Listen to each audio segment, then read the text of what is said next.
আপনি মনে হয় ডান পায়ের জুতা বাম পায়ে অথবা বাম পায়ের জুতা ডান পায়ে পরে ফেলেছেন। আমার 49 বছরের সিন্স 1977 49 বছরের অভিজ্ঞতা বলে আপনাদের দুর্ভোগের পরিণতি অত্যাসন্ন এবং কঠিন কঠিন এবং কঠিন। আপনাদের পালাবার পথ পাবেন না আপনারা। আমি বলবো মাননীয় প্রধানমন্ত্রী, আপনি জ্ঞান অর্জন করুন।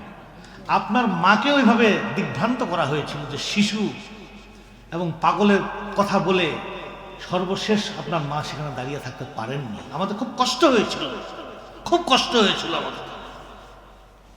সেদিন ওই জামাতের যে ফর্মুলাটা ছিল সেটা যদি মেনে নিতেন তাহলে হয়তো দেশটা আরো আগে থেকে ভালো হয়ে যেত। পারেন নাই। আপনি তো জ্ঞান অর্জন করেন। আপনার ডানে বামে যারা আছে চোর, এদের অতীত রেকর্ড কারোই ভালো না। আমরা তাদেরকে চিনি। আপনার মায়ের সাথে তারা ছিল, পাশে আশেপাশে ছিল।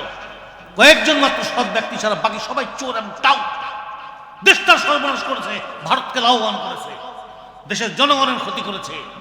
আর আমার একটা ধারণা হচ্ছে আপনার সম্পর্কে আমি জানি না, আমি ক্ষুদ্র মানুষ, জ্ঞানের সীমাহীন লিমিটেশনস আছে আমার।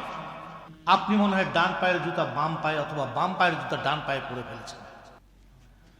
মাথা নিচে রাখুন, জ্ঞান অর্জন করুন, চোখ কান খোলা রাখুন, না হলে বিপদে আপনি শুধু পড়বেন না, আপনাদের সবাইকে বিপদে পড়তে হবে। যে বিপদ এখন শোয়ার হয়েছে আওয়ামী লীগের ঘাড়ে, সেই বিপদ আপনাদের ঘাড়ে আসতে যাচ্ছে।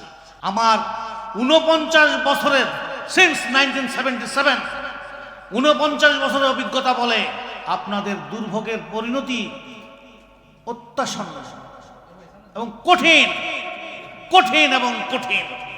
আপনাদের পালাবার পথ পাবেন না আপনারা। হাসিনা পালিয়ে বেঁচেছে, আপনারা পালিয়ে বাঁচতে পারবেন।